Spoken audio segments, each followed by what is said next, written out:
Hey everyone, it's me. Welcome to week 7. Okay.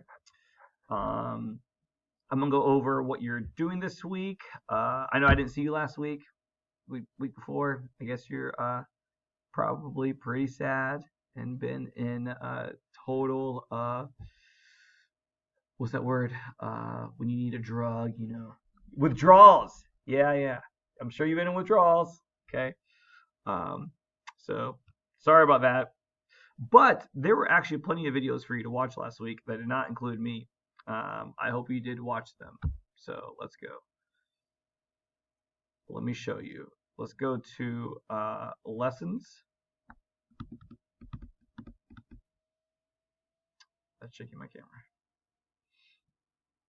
Okay, so we're on lesson 3, theme, style, and tone. Okay. And last week,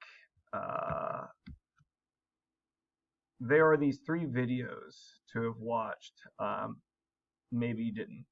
I did post it in the announcements, although I'll admit, late. I thought I'd posted that earlier, sooner, but I did not. Okay, but like this video on word choice and tone, this is 15 minutes long, and this video on symbolism is 9 minutes long, and then this video on theme is 11 minutes long. So I'm going to talk some about theme and symbolism today. But if you did not watch these 3 last week, then it would be very good for you to do so. Okay. This week, what you're doing is working at the discussion board. All right. You are doing discussion number 2 on Desiree's baby, and the questions deal with a lot of analysis of the story. So you need to have read the story, and then you pick one set of questions. I'm sorry, you answer 3 sets of the questions. Okay. So yeah, so you'll answer you'll pick 3 groups. Okay. There's 5 sets. You pick 3 of the groups to answer. Each group should be its own paragraph. Okay. So like this is one paragraph, this is one paragraph, and this is one paragraph. Okay. Because they all kind of go together. Okay. So if you go to, not calendar, go to lessons.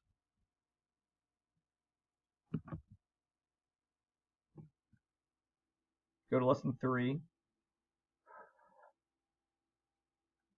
I have posted down here a symbolism to theme PowerPoint.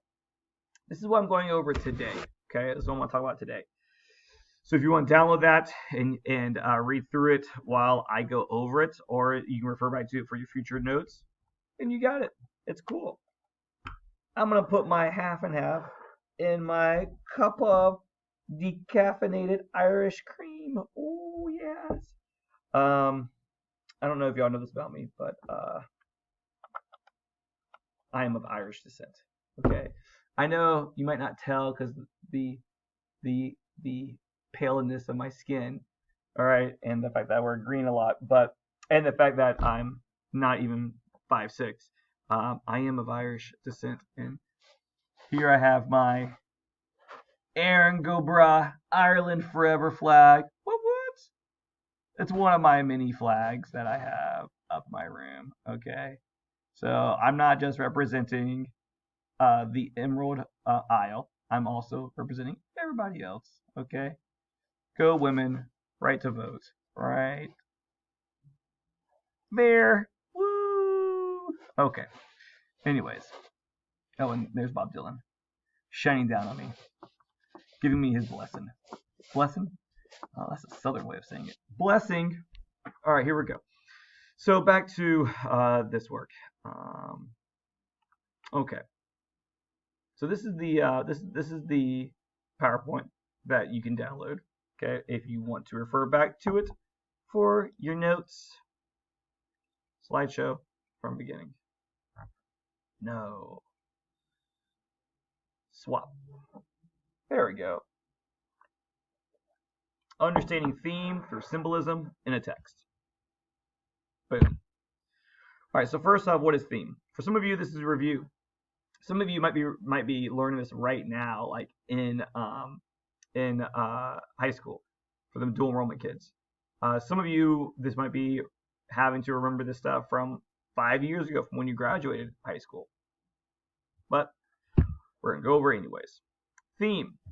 A literary theme is the main idea or underlying meaning a writer explores in a novel, short story, or other literary work, like poetry, songs, music. It's not the plot. It's not about what happens. It's about what message is being communicated. For some writers, theme is just as important to grasp, if not more, than the events of the story. Yes, many writers, not all, but many writers will use a story to discuss a theme.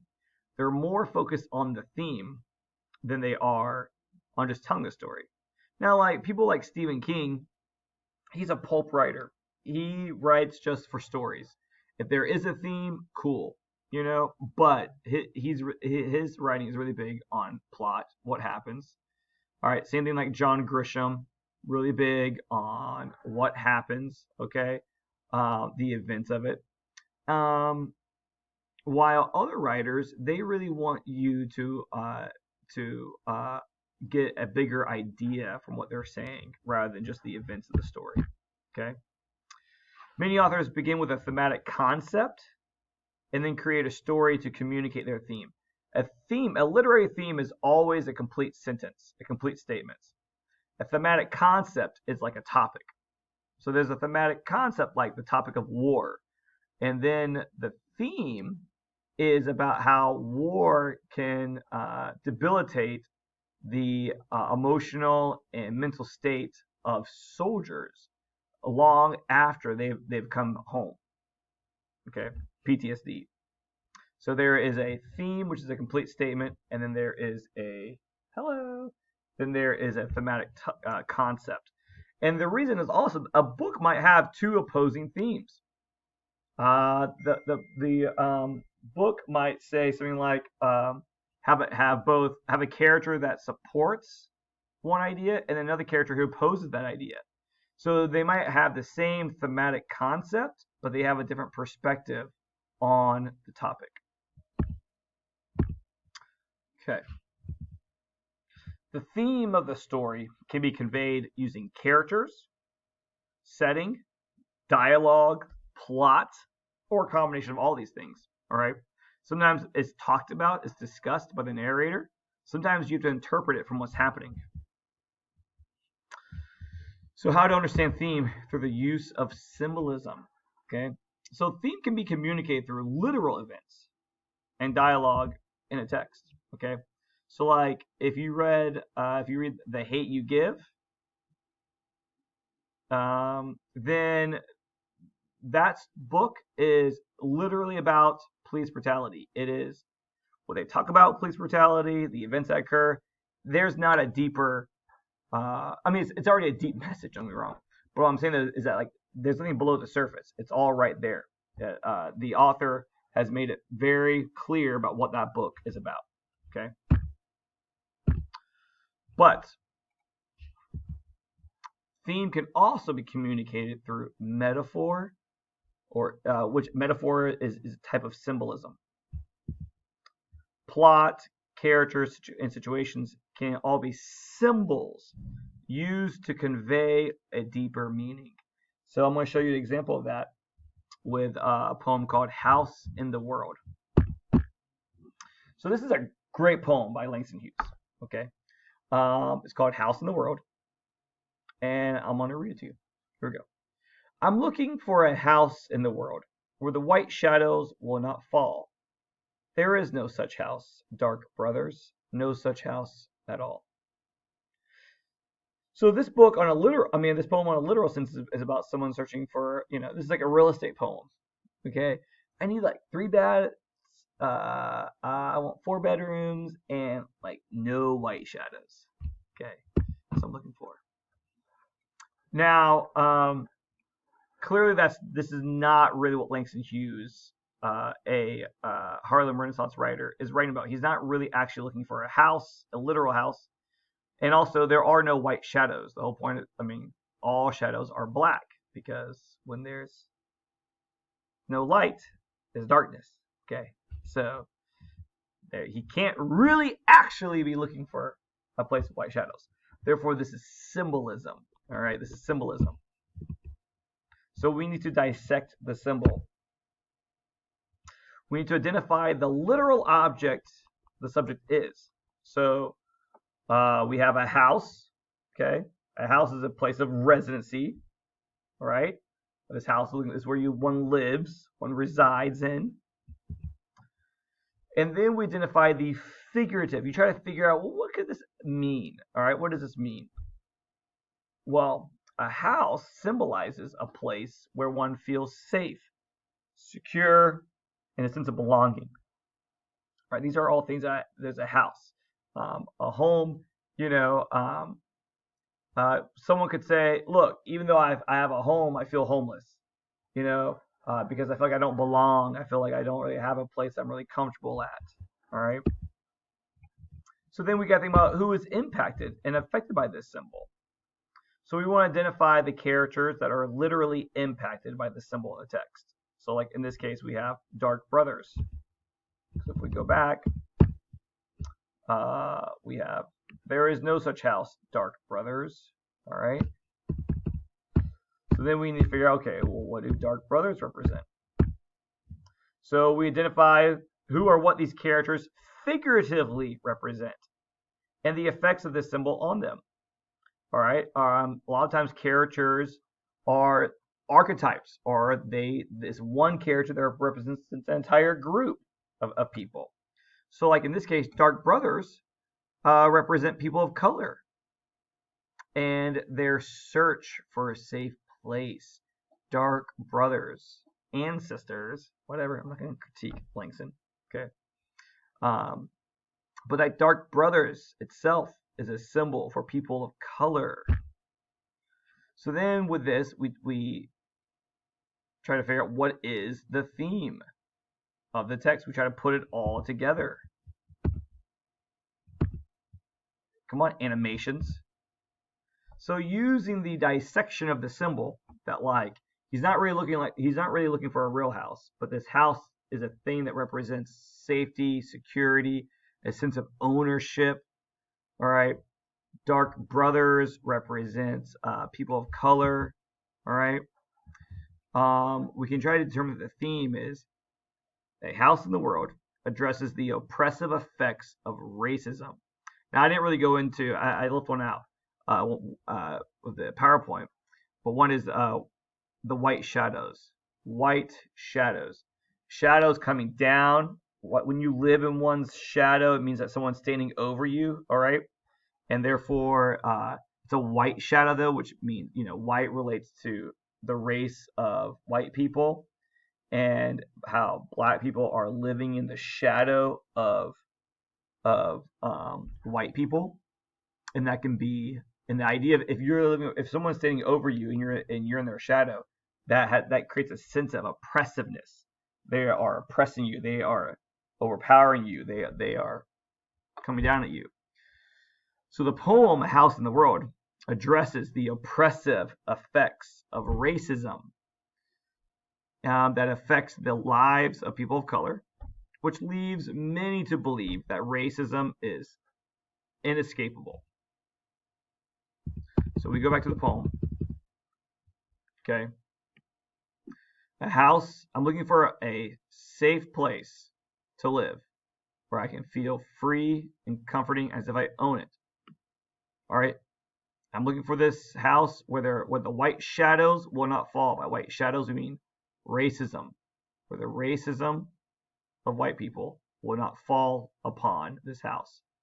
There is no such house, though, dark brothers. Langston Hughes being a person of color, okay? So he's saying, my fellow others who are people of color, there is no such place. All right, meaning white racism is everywhere. Okay. So it's kind of a bleak poem. One would not say that it is a very optimistic poem. Okay, but this is the way he felt though, and I don't think I don't think anyone can criticize that because that's a very real perspective. Um, so there we go. A House in the World addresses the oppressive effects of racism that affects the lives of people of color, which leaves many to believe that racism is inescapable. We had to dissect the literal happening of the poem and break it down to a symbolic, thematic understanding of the poem. Now that's a poem, okay? So I'm also going to do a breakdown of this book called Leave the World Behind. It's kind of a fuzzy picture. All right, here's the book. My wife read it. She told me I should read it. I did, and I thought it was very interesting. Very interesting, okay? So what we're going to do here is kind of like what you're going to do with Desiree's Baby, and also something that you can do for your final paper when you write about your novel, okay? So here's a brief synopsis of the book, just so that way you understand what I'm talking about here. So this book, it's important to know what this book is about since I'm going to be talking about it in terms of theme. I'm trying to give you some background information. So Leave the World Behind synopsis. Amanda and Clay, the main characters, head out to a remote corner of Long Island expecting a vacation.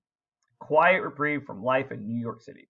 Quality time with their teenage son and daughter, and a taste of the good life in the luxurious home they've rented for the week. But a late night knock on the door breaks the spell.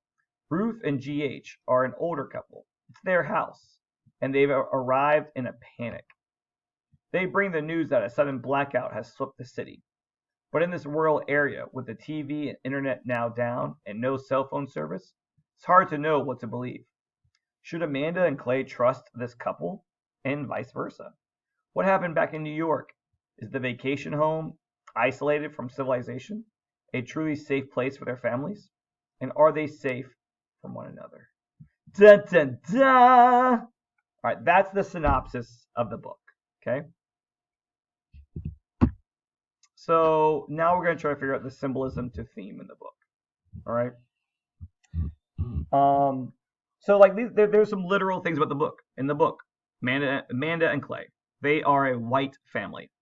They are liberal-minded, okay? They probably they vote Democratic, okay? They have their best friends, a couple back home, are black, okay?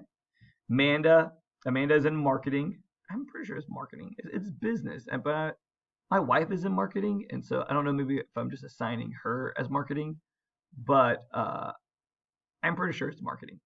And Clay is a professor. Okay. So they're renting this home. Well, then one night, GH and Ruth arrive.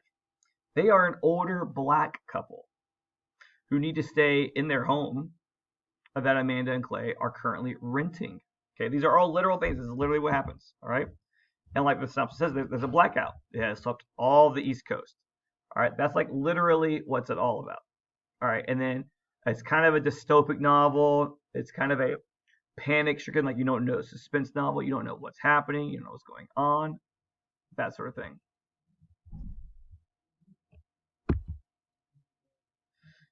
So then so let's dissect the symbolism.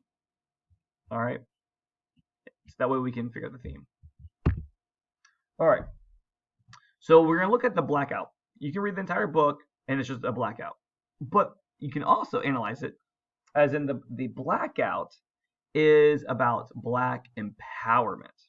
Okay. It's about the switch of power in America from a white majority to a black-brown majority.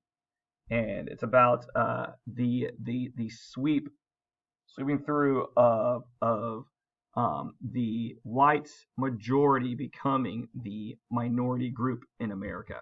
Okay. And so Amanda, we can look at is how she represents the closeted Karens who claim to be liberal, but actually distrust non-whites. Amanda is, and the Karens is the term used for, and sorry if your name is Karen and you feel insulted when people refer to racist and women as being white women as being Karens, okay? But Karens are women who they enforce their will on others. They do whatever it takes to get what their interests served. They might proclaim to be these noble-minded or socially conscious people, but then ultimately they work for their own interests. Okay. Um, so Amanda is a closeted Karen, all right, who claims to be liberal but actually distrusts non-whites and has a problem giving up control. She markets herself as open-minded, but actually she is not. In the book, she has a lot of skepticism towards the black couple. She does not trust them. She doesn't, even though they don't display any bad qualities. Deep down, she does not like them. She talks about that. All right. She doesn't understand why she hates them. She just does. All right. She doesn't want to be there. She wants to leave. Even though there's a crisis out there and like this might be the safest place, but she just doesn't want to be around. Even though she keeps saying that in her mind. But this has nothing to do with race because I have a couple, a best friend who's black. All right. But these people she cannot trust. Okay. But then there's Clay. Clay, he represents the flexible intellectuals who understand that diversity is good and should be something to be trusted. You know, his name is earthy clay. We can mold clay. We can move clay. All right. And it changes and stuff. And it's from the ground. All right. It's organic. So Clay, he totally trusts them. He's like, yes. Oh, I totally get that. This is your house. You should be here. I mean, I know we're renting it, but you're the owners. All right. He's very open-minded and warm and accepting. So he represents the whites who are ready to give up and relinquish control. Like they don't, they're like, cool, you can do it better, do it better. It doesn't matter. We are all from the earth. We're all people. All right. And so Clay represents that. Amanda represents the Karens. So then let's talk about the black couple. Okay. GH, who's the actual owner of the home that Amanda and Clay are renting. Okay. Who's a black guy. His name is actually George Herman Washington. George Washington. All right. And so, I mean, he clearly symbolizes the new image of black men. He is a wealthy, corporate kind of dude. And he challenges the traditional stereotype of the lowly paid, blue collar black male. More and more, the people of color have been able to gain access, even though they have to fight, bite, and claw their way into the door of corporate America, of entrepreneurship, all right, of the upper middle and upper level classes, all right. And so this idea is that and this book is not saying that like this is happening right now. This is like one day there will finally be a blackout, all right, a brownout where there will be a shifting of power. And so George Washington, just like George Washington was the first president of America, this character is kind of like the symbol of the first president of the black majority ruling class. If hopefully one day they'll make it in America, all right, and that he is the opposite of that. Oh, black guy on welfare, police record, no job. Okay, that so many people want to stereotype and use as in a prejudicial kind of way. So he represents the future. Okay, and then his wife Ruth. Her name, Ruth, is named after a character from the Bible who had to help her mother-in-law survive after once they were alone. And so like Ruth in this book, she serves the same. She helps Amanda deal with this crisis, even though Amanda is crappy towards her. And Amanda is not very warm and wanting to accept Ruth's help. But eventually at the very end, Amanda relinquishes and she's like, yes, Ruth is my savior. Ruth is the one who's helped me. And she has to let go of her prejudices. Okay. And this is very much the same. I mean, like if we look at the structural system of how, like, the idea of the mother-in-law is not the birth mother of the married and spouse, okay? And so they're not by blood, but the mother-in-law, the idea is that it was like in charge. And so, like, in the history of America, it's like the Karens were the mother-in-laws because they had more power, but they weren't related to black women, but they had power over them and stuff. So, like, Ruth in the book is very much functioning like Ruth from the Bible, and she has to be this almost saint-like person, okay, to help Amanda cope with dealing with the blackouts. And but Amanda in the book, she just wants to leave the house and go back home, even though her home doesn't exist anymore.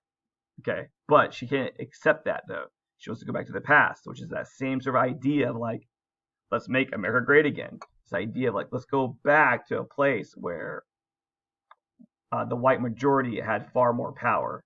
All right, and our interests were the ones that was only, the only things that politicians paid attention to. So Amanda represents very much that, and so she makes it through in this book, not by her husband or anything else, but really through Ruth helping her through this. And so, like, in the book, no, hold on. In the book, Ruth and George Washington, have come home to reclaim what is theirs. So one can say, like, the chickens have come home to roost. Okay, that's this idea that when the slaves were freed in the 1800s, they were promised 40 acres and a mule. 40 acres and a mule to get started.